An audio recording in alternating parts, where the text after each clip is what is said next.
हर खबर पर होगी आपकी पकड़। डाउनलोड कीजिए एबीपी लाइव ऐप। तूफान अम्फान से जुड़ी हुई आ रही है। मौसम विभाग ने अब इसे सुपर साइक्लोन करार दिया है।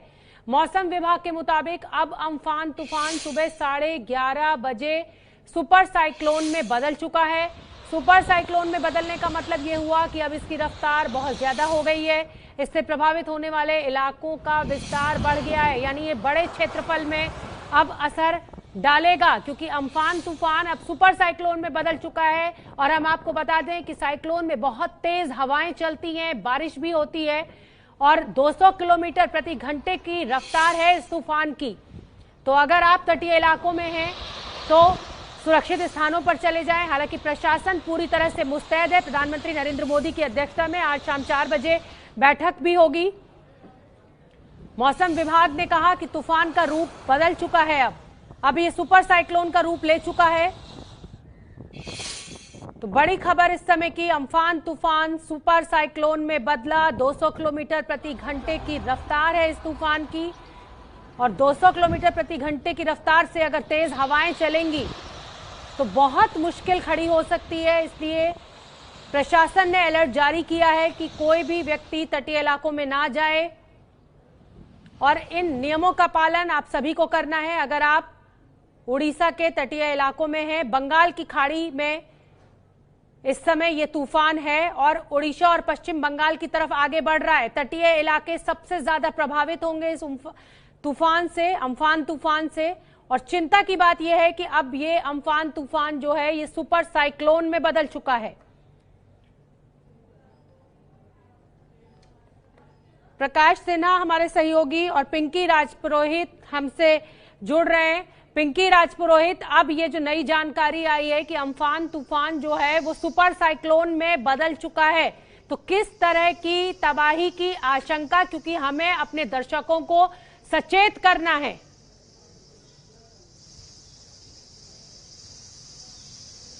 शोभना, बिल्कुल जहां तक सुपर साइक्लोन की बात करें तो आपको याद होगा पिछले साल भी जो है फोनी तूफान कुछ इसी रफ्तार से ओडिशा के तट पर पहुंचा था, और इस बार अम्फान तूफान का खतरा जो है वो ओडिशा और वेस्ट बंगाल के तटीय इलाकों पर मंडरा रहा है। बे ऑफ बंगाल के सेंटर वेस्ट में इस वक्त ये मौजूद है और दीघा से करीब 930 किलोमीटर की दूरी पर फिलहाल है, और 20 तारीख तक ये जो है दीघा और साथ ही बांग्लादेश के हथिया आइलैंड के बीच में ये टकराएगा, जहां पर इसकी रफ्तार जो है वो 200 किलोमीटर पर आवर की रफ्तार होगी। और यही कारण है कि इसे सुपर साइक्लोन का नाम दिया गया, क्योंकि उस वक्त जो है बहुत ही ज्यादा एक्सट्रीम स्ट्रॉन्ग विंड्स जो है वो देखी जाती है, और साथ ही बारिश भी जो है वो काफी एक्सट्रीमली हेवी रेनफॉल जो है वो भी देखी जाती है। और यही कारण है कि नॉर्थ आंध्रा का कोस्ट, ओडिशा का पूरा कोस्ट और साथ ही वेस्ट बंगाल का जो गैंजेटिक रीजन है वहां पर खास तौर पर यह हाई अलर्ट दिया गया। लेकिन यहाँ पर सबसे अच्छी बात ये कहूंगी कि भारत जो है पिछले कुछ अगर तूफानों की बात करें तो जिस तरह की तैयारियों में रहा है और जिस तरह से हमने कई जिंदगियां बचाई है, ये जरूर कह सकते हैं कि हर साइक्लोन के लिए भारत हमेशा पूरी तरह से तैयार रहता है। और जिस तरह की जानकारी जो मौसम विभाग से लगातार मिलती रहती है उसको ध्यान में रखते हुए आप क्योंकि 4 बजे मीटिंग भी बुलाई है, ऐसे में इन कोस्ट को जो है पूरी तरह से खाली किया जाएगा जहां पर भी रिस्क ज्यादा होता है। साथ ही मछुआरों को भी समंदर के अंदर नहीं जाने की हिदायत दी गई है, किसी भी तरह से मछली पकड़ने के लिए ना जाए।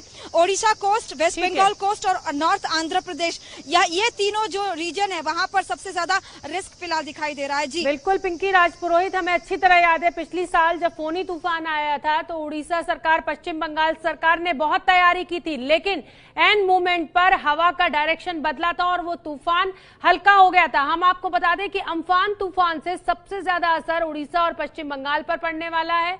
19 मई तक इसकी रफ्तार 200 किलोमीटर प्रति घंटा की हो सकती है। इसकी वजह से उड़ीसा, बंगाल में 2 दिनों तक भारी बारिश भी होगी। 20 मई तक ये दोनों राज्यों को पार करेगा। चक्रवाती तूफान की गति और क्षमता को देखते हुए राज्य सरकार ने आज दिन में केंद्र सरकार से अनुरोध किया है कि वो अम्फान के रास्ते से होकर गुजरने वाली सभी श्रमिक स्पेशल ट्रेन को अस्थायी रूप से स्थगित कर दे। तूफान के कारण दक्षिण और बंगाल की खाड़ी तथा अंडमान सागर में समुद्र की स्थिति खराब हो सकती है। बेहद खराब रहने की वजह से यहां पर दिक्कतें पेश आ सकती हैं। ऐसे में सरकार ने मछुआरों को भी चेतावनी दे दी है कि वो आज से समुद्र में या ओडिशा के समुद्री तटों पर बिल्कुल ना जाएं। पश्चिम बंगाल के मछुआरों को भी चेतावनी दी गई है कि वो 18 से 21 मई के बीच बंगाल की खाड़ी या पश्चिम बंगाल उड़ीसा के तटवर्ती क्षेत्रों में ना जाएं। प्रकाश सिन्हा मेरे सहयोगी मुझसे जुड़ रहे हैं ज्यादा जानकारी लिए हुए। प्रकाश सिन्हा, मैं जानना चाहती हूं कि क्या तैयारियां पश्चिम बंगाल सरकार के द्वारा की गई हैं, क्योंकि ये तूफान अब सुपर साइक्लोन में बदलता हुआ मौसम विभाग ने बताया है। बिल्कुल, सुपर साइक्लोन में चूंकि ये तूफान बदल गया है और इसकी पूरी तैयारियां पश्चिम बंगाल सरकार की तरफ से की गई है। अभी हमारी बात हो रही थी डिजास्टर मैनेजमेंट के जो मंत्री हैं उनके साथ, वो बता रहे थे कि आज दोपहर में ही एक इमरजेंसी बैठक कर रहे हैं वो लोग, इसमें दमकल मंत्री और डिजास्टर मैनेजमेंट के जो मंत्री हैं वो रहेंगे। तटीय इलाका जो खास तौर पे है पश्चिम बंगाल में, दीघा का जो इलाका है, मिदनापुर जिला, कूच बिहार जिला, दक्षिण 24 परगना और उत्तर 24 परगना, ये 4 जिले जो है वो खास तौर पर अलर्ट किए गए हैं। मछुआरों को मना किया गया है किसी भी तरह से अपने घरों से ना निकले और मछली पकड़ने ना जाएं। और तैयारियां जो हैं वो जोरों पर है। मौसम विभाग की अगर माने तो मंगलवार की सुबह से ही बारिश होने की संभावना है और जैसे जैसे दिन बढ़ेगा दोपहर के बाद से बारिश के साथ तेज हवाएं चलने लगेंगी। दोपहर में 120 से लेकर 160 किलोमीटर की रफ्तार से हवा चलेंगी और जैसे जैसे तूफान करीब आएगा ऐसा माना जा रहा है। अगर मौसम विभाग की माने तो दीघा और बांग्लादेश का जो हातिया इलाका है उसके बीचों बीच जो जमीनी जगह है वहाँ पे लैंडिंग करने की संभावना है। तो उन इलाकों में खास तौर पर व्यवस्था की गई है और बंगाल सरकार पूरी तरह से मुस्तैद है और इमरजेंसी बैठकें चल रही हैं। यहाँ तक कि कई इमरजेंसी कंट्रोल रूम बनाया गया है, फ़ोन नंबर भी दिए गए हैं। ठीक है पिंकी राजपुरोहित, मैं आपसे ये जानना चाहूंगी कि जो उड़ीसा के तटीय इलाके हैं उन पर जो गांव मौजूद है क्या उनको खाली कराया गया? ये मैं आपसे सवाल लेकर आऊंगी, लेकिन उससे पहले मैं अपने दर्शकों को बता दूं कि अम्फान तूफान से सबसे ज्यादा असर पश्चिम बंगाल और उड़ीसा पर पड़ेगा। आईएमडी के वैज्ञानिक उमा शंकर ने उम्मीद जताई है कि 20 मई के बाद इस तूफान की रफ्तार कम हो जाएगी।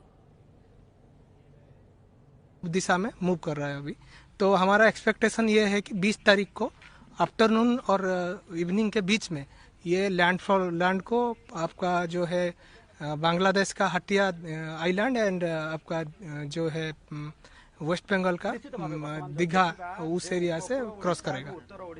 अभी तो रह रहा है 12 किलोमीटर पर स्पीड मूव कर रहा है। जब सेंट्रल आपका है सेंट्रल वेस्ट जो बे ऑफ बंगाल है उसको क्रॉस करके जब नॉर्थ बे ऑफ बंगाल जो उड़ीसा, बांग्लादेश और वेस्ट बंगाल कोस्ट एरिया में अंदर घुसेगा जब ये एक्सट्रीमली सीवियर साइक्लोन स्टॉर्म, तो एक्सपेक्टेशन ये है कि उसका जो मूवमेंट का स्पीड एक्सीड करेगा बहुत ज्यादा।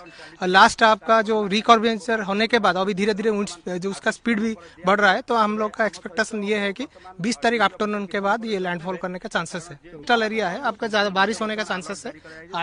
आपका फ्यू प्लेसेस में बारिश होने का heavy to very heavy rainfall chances है एवं जो है आपका खोर्धा एंड कटक उस एरिया में आइसोलेटेड प्लेसेस में हेवी रेनफॉल रहने का चांसेस है। और इसी सुपर साइक्लोन से जुड़ी बड़ी खबर हम आपको एक बार फिर बता दें। आज शाम 4 बजे प्रधानमंत्री नरेंद्र मोदी एक अहम बैठक करेंगे।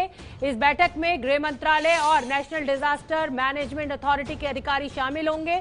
जिस तरीके से उड़ीसा, पश्चिम बंगाल के तटीय इलाकों को खतरा है इस तूफान के चलते हुए, तैयारियों का जायजा प्रधानमंत्री के द्वारा लिया जाएगा। राज्य सरकारों से भी बात की जाएगी। तो बैठक में गृह मंत्रालय और एनडीएमए के अधिकारी शामिल होंगे। प्रधानमंत्री की अध्यक्षता में ये पूरी बैठक होगी। नीरज पांडे मुझसे ज्यादा जानकारी लिए हुए जुड़ रहे हैं। नीरज पांडे, क्या अपडेट आपके पास इस बैठक से जुड़ा हुआ?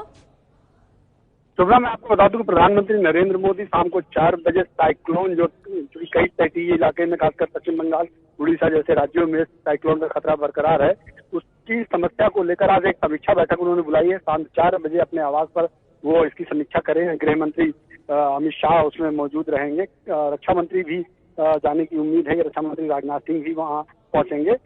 माना जा रहा है कि वीडियो कॉन्फ्रेंसिंग के जरिए प्रधानमंत्री नरेंद्र मोदी नेवल ऑफिसर्स से भी बात करेंगे क्योंकि और एनडीआरएफ के अधिकारियों के साथ भी वो वीडियो कॉन्फ्रेंसिंग करेंगे। तो ये एक समीक्षा बैठक है। साइक्लोन को लेकर क्या तैयारियां चल रही है, कैबिनेट सेक्रेटरी भी रहने की उम्मीद है उस बैठक में, कैबिनेट सेक्रेटरी भी पहुंचेंगे। तो ये बेसिकली पूरे की साइक्लोन को लेकर केंद्र सरकार की क्या तैयारियां है, राज्य सरकार का कैसा कोऑर्डिनेशन है, केंद्र और राज्य मिलकर साइक्लोन से कैसे निपटने में क्या क्या तैयारी अब तक हो चुकी है और क्या आगे करना है। बिल्कुल ठीक है, तो बता दें प्रधानमंत्री नरेंद्र मोदी समीक्षा बैठक करेंगे राज्य सरकार और केंद्र सरकार के बीच में किस तरीके का इस समय कोऑर्डिनेशन चाहिए उस पर भी होगी बात।